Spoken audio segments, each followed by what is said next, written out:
নমস্কার বন্ধুরা, আজ আপনাদের সাথে শেয়ার করতে চলেছি বেগুন দিয়ে মাছের তেলের দুর্দান্ত একটা রেসিপি।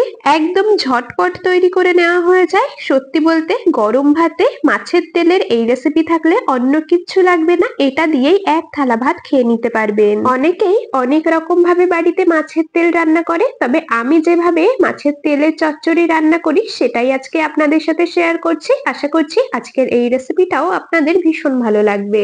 তবে বন্ধুরা, আপনাদের কাছে একটা রিকোয়েস্ট, আপনারা কিন্তু ভিডিওটা স্কিপ করে দেখবেন না। স্কিপ করলে বুঝতে পারবেন না রেসিপিটা আমি কোন পদ্ধতিতে আর কি কি ব্যবহার করে তৈরি করলাম। এদিকে আপনাদের সাথে কথা বলতে বলতে আমি 3টে ছোট সাইজের বেগুনকে ঠিক এইরকম ছোট ছোট টুকরো করে কেটে নিয়েছি।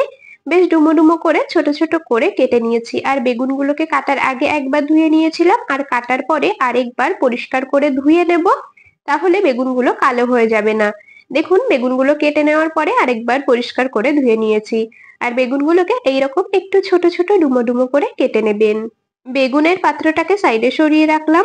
এরপর এখানে নিয়ে নিয়েছি কাতলা মাছের তেল।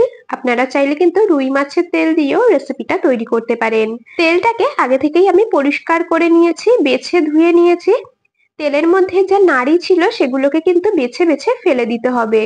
এরপর এর মধ্যে আমি অল্প পরিমাণে লবণ আর হলুদ খুব ভালো করে মাখিয়ে রাখবো।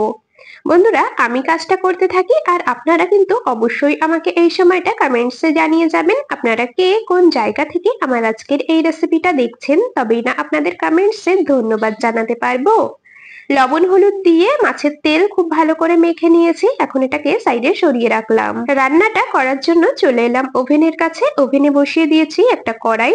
কড়াইটা খুব ভালো করে গরম করে নিয়ে অল্প পরিমাণে দিয়ে দিলাম সর্ষের তেল। খুব বেশি তেল ব্যবহার করার দরকার নেই, যেহেতু মাছের তেল থেকেই এমনিতেই অনেকটা পরিমাণে তেল বেরোবে। অল্প পরিমাণে তেল দিয়ে তার মধ্যে আমি কেটে রাখা বেগুনগুলোকে দিয়েছি। একটু নেড়েচেড়ে নিয়ে দিয়ে দিলাম পরিমাণ মতো লবণ আর হলুদ গুঁড়ো। যেহেতু তেলের মধ্যে খানিকটা লবণ হলুদ ব্যবহার করা হয়েছে, সেই কথা মাথায় রেখেই কিন্তু এখানে লবণ হলুদ দিতে হবে। বেগুনগুলোকে নুন হলুদ দিয়ে খুব ভালো করে কিছুক্ষণ ভেজে নিয়েছি, বেশ একটু নরম নরম হয়ে এসেছে। এখন এর মধ্যে দিয়ে দিচ্ছি লবণ হলুদ মাখিয়ে রাখা মাছের তেল। মাছের তেল দিয়ে আবারও খুব ভালো করে একটু নেড়েচেড়ে নেব। কিছুক্ষণ এইরকম ভাবে একটু নেড়েচেড়ে নেওয়ার পরই দেখবেন মাছের তেল থেকে তেল ছাড়তে শুরু করেছে। প্রথমে বেগুনটাকে একটু ভেজে নিয়ে তারপরে মাছের তেলটা দিলে কি হয়, তেলটা সুন্দর ভাজা হয়, পুড়ে যায় না, খেতে ভালো লাগে। তো যাই হোক, একটু ভালো করে নেড়েচেড়ে নিলাম আর দেখতেই পাচ্ছেন মাছের তেল থেকে তেল ছাড়তে শুরু করেছে। এইরকম ভাবে বেশ খানিকক্ষণ নেড়েচেড়ে গ্যাসের ফ্লেম মিডিয়ামে রেখে রান্না করে নেব, বেগুনটা পুরোপুরি সেদ্ধ হয়ে আসা পর্যন্ত আর মাছের তেলটা একটু ভাজা ভাজা হওয়া পর্যন্ত। রান্নাটা হতে থাকুক মিডিয়াম টু লো ফ্লেমে, আর এদিকে আমি আরো কিছু কাজ কমপ্লিট করে নিই। দেখুন, এইরকম মিডিয়াম সাইজের 3টে পেঁয়াজ নিয়েছি। পেঁয়াজগুলোকে একদম ঝিরিঝিরি করে কুচিয়ে নিচ্ছি। বন্ধুরা, যদি পেঁয়াজের সাইজ বড় হয় তাহলে কিন্তু 2টো পেঁয়াজ দিতে পারেন বা একটা পেঁয়াজও দিতে পারেন। যেহেতু আমার পেঁয়াজের পরিমাণটা একটু ছোট ছোট, সেজন্য 3টে পেঁয়াজ আমি এরকম ভাবে কুচিয়ে নিলাম। আর এই মাছের তেলের চচ্চড়িতে পেঁয়াজের পরিমাণটা কিন্তু একটু বেশি দিলেই খেতে ভালো লাগে। যাই হোক, পেঁয়াজগুলোকে কুচিয়ে নিয়েছি। এরপর নিয়েছি 4টে কাঁচা লঙ্কা। লঙ্কাগুলোকে চিড়ে নিচ্ছি। আপনারা যেই রকম ঝাল খাবেন সেই অনুযায়ী কাঁচা লঙ্কার পরিমাণ কম বেশি করে দিয়ে নেবেন। পেঁয়াজ লঙ্কা সুন্দরভাবে কেটে নিয়েছি, এখন এটাকে সরিয়ে রাখবো। আবারও ওভেনের কাছে চলে এলাম।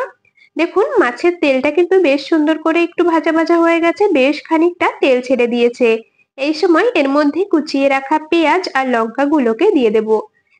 খুব ভালো করে একটু নেড়েচেড়ে নেব। আর বন্ধুরা, পেঁয়াজটাও কিন্তু একদম প্রথমে ব্যবহার করবেন না। মাছের তেল বেগুন সমস্ত কিছু খুব ভালো করে ভাজা হয়ে যাবে, তারপরে পেঁয়াজ আর লঙ্কা ব্যবহার করবেন। না হলে পেঁয়াজটা বেশি ভাজা হয়ে যাবে, খেতে একদমই ভালো লাগবে না। মাছের তেলের চচ্চড়িতে পেঁয়াজটা বেশ একটু নরম নরম থাকবে, মুখে পড়লে খেতে দুর্দান্ত লাগবে।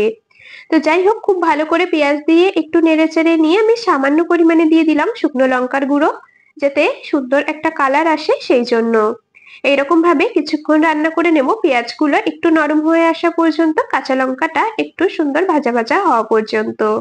আর এই মাছের তেলে আমার মনে হয় খুব বেশি মশলার ব্যবহার করলে খেতে ভালো লাগে না, তাহলে মাছের তেলের যে নিজস্ব একটা ফ্লেভার আছে সেটাই নষ্ট হয়ে যায়।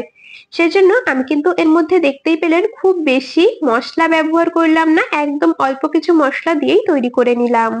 ঢাকা দিয়ে কিছুক্ষণ রান্না করে নিচ্ছি যাতে পেঁয়াজটা সুন্দর নরম হয়ে আসে আর মাছের তেলটা খুব ভালো করে ভাজা হয়। 2 থেকে 3 মিনিটের মতো মিডিয়াম ফ্লেমে ঢেকে রেখেছিলাম। দেখুন কত সুন্দর রং ধরেছে আর দেখতে কতটা লোভনীয় লাগছে।